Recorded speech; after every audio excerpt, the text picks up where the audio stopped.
파란 리본 TV입니다. 다 큰 자녀 싸가지 코칭이죠. 왕이 된 자녀 싸가지 코칭, 학령기 이상의 부모들을 위한 코너입니다. 오늘은 74번째입니다. 나쁜 아이란 없다. 나쁜 부모가 있을 뿐. 이 패러다임에 대해서 과연 그 이론이 맞을까에 대해서 제고하고 있죠. 10번째입니다. 미디어의 역습으로는 6번째가 되겠나요? 오늘 제목은 좀 독특합니다. 멍 때리는 아이가 행복하다. 멍 때리는 아이가 성공한다. 이런 제목이죠.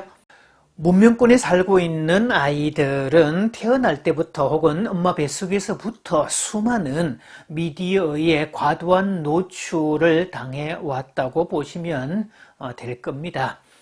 어릴 때부터 과도한 미디어의 자극을 받고 자란 아이들은 나중에 학교에 들어가면 학령기가 되면 참을성이 부족하고 창의성이 떨어지는 현상도 생기고요. 집중력도 많이 떨어집니다. 그로 인해서 생기는 현상 중에 하나가 품행조절장애 혹은 ADHD 이런 것들 어떤 병리적 증상들을 만들어내는 주체가 될 수 있죠. 사실 그거 자기 통제력의 부족이고 발달상에 뭔가 이렇게 그 발달 과업을 이루지 못했다는 걸로 볼 수가 있는 건데요. 사실 이게 미디어의 과노출, 과도한 미디어에 의한 피해라는 것을 염두에 두셔야 됩니다. 사실 미디어에 대한 이야기는 앞 시간에 뽀로로의 역습을 통해서 미리 말씀을 드렸죠. 이 미디어의 대표적인 거, 아이들의 대통령이라고 말하는, 뽀통령이라고 말하는 이 뽀로로의 영향력, 뽀로로만 갖다 대면 애들이 조용한 거 그런 것들, 사실 우리가 일상에서 늘 볼 수 있는 그런 부분들입니다. 그래서 한국 부모들은요, 아이들이 하는 그 볼멘 소리 중에 절대로 듣기 싫어하는 말, 절대로 못 들어주는 말 중에 하나가 심심해, 지루해, 재미없어, 따분해 이런 말들. 그래서 뭔가 한국 부모는 아이들이 늘 신나야 되고 재미있어야 되고 즐거워야 되고 항상 뭔가 이렇게 붕 떠 있는 상태로, 그래서 항상 놀아주든지 뭔가 이렇게 제공해 주든지 본인이 스스로가 온몸을 바쳐서 아이들과 같이 타임 투게더를 해줘야 된다는 강박관념을 갖고 있다고 보셔도 과언은 아닐 겁니다. 본인 스스로가 못 놀아주면 미디어라도 밀어주는 거, 아까 그 대표적인 뽀로로 같은 거 일단 쥐어주면 그 미디어의 강력한 힘에 의해서 아이는 조용해지고 통제가 되고 얌전하게 있는, 미디어 속에 빠졌으니까 그 사이에 엄마들은 자유를 얻고 안식을 얻고 또 통제해야 되는 부담감에서 벗어난다는 거죠. 그 손쉬운 방법이 있으니까 시도 때도 없이 막 이렇게 꺼내서 아이들에게 미디어를 쥐어주는 일들이 될 수 있는데, 어떤 면에서 보면 미디어 과노출의 주범 중에 하나도 부모 당사자일 수 있다는 점도 우리가 생각을 해봐야 됩니다. 결국 그렇게 미디어에 과노출된 아이들은 앞에서도 얘기했던 그런 증상들을 갖게 돼 있고요. 획일적 사고방식, 자기 생각이 없고 미디어가 말하고 있는 세계관, 미디어가 말하고 있는 추구하는 그런 세상, 그런 가치관들을 내 것으로 받아들이는 그런 아이들로 성장할 위험이 다분합니다. 또한 창의성이 부족할 수 있죠.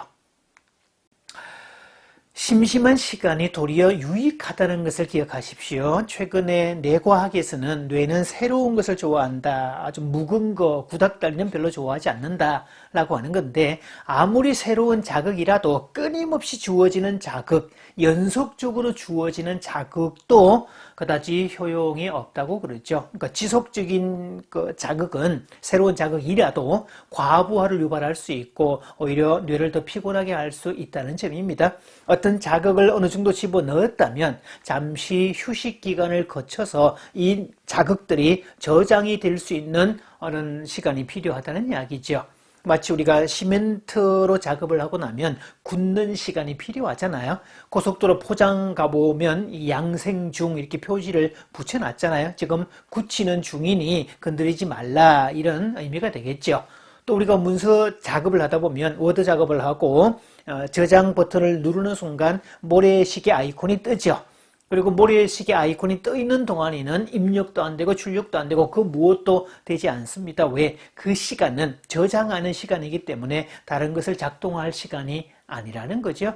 그래서 그렇게 저장 버튼을 눌렀다면 잠시 휴식 타임을 갖는 것도 좋습니다. 커피 한잔하고 기지개도 펴고 스트레칭도 하고 좀 여유를 가지고 저장이 완료되고 나면 다음 작업에 들어가야 되겠죠.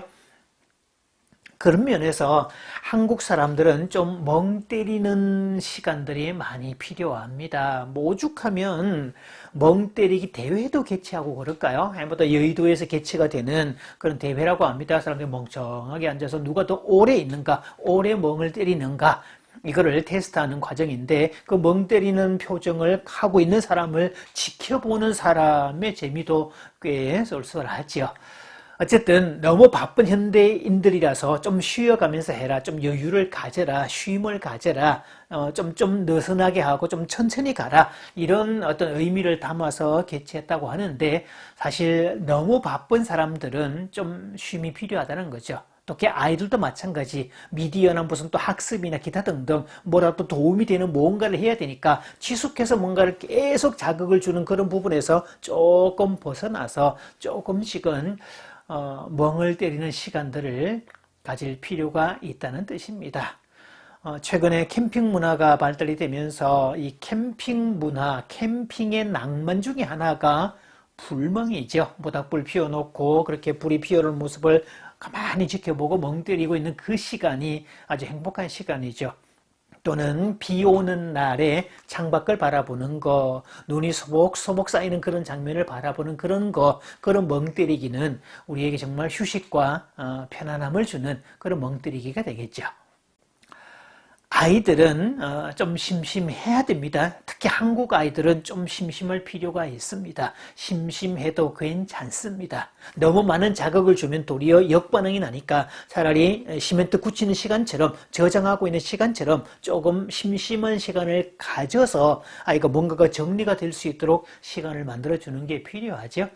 심심해야 아이는 창의성을 발동시킵니다. 심심해야 뭐가 재미있는 일이 없을까 탐색할 수 있고요. 심심해야 상상력을 발동을 하죠. 상상이든 공상이든 뭐가 되었든 심심해야 그런 작업을 할 수 있다는 거. 또 심심해야 다른 사람들과 다른 또래들과 같이 어울려서 어떻게 놀까, 어떻게 좀 즐거운 시간을 만들어 볼까, 뭔가 이렇게 아이디어를 만들어내는, 그런 심심해야만 생기는 그런 일들이라는 점입니다. 그래서 부모들은요, 아이들로 하여금 계속 뭔가 자극을 줘야 된다, 그런 강박에서 좀 벗어나시고 아이들을 조금 심심하게 만들고 좀 아이들로 하여금 멍 때리는 아이들로 만들어 주시기를 바랍니다. 멍 때리는 아이라야 행복할 수 있고, 멍 때리는 아이라야 나중에 성공할 수 있다는 거, 차곡차곡 쌓여서 그것들이 내적 자원이 된다는 거, 멍 때리는 시간이 없으면 쌓이는 게 없다는 거죠. 쌓이는 게 없어서 그 아이는 결국 행복도 안 되고 성공도 안 되는 아이가 될 수 있으니까 멍 때리는 시간을 통해서 켜켜이 차곡차곡 잘 쌓일 수 있도록 만들어 주어라. 즉 심심해야 멍을 때려야 행복한 자녀가 된다라는 말씀을 드렸습니다.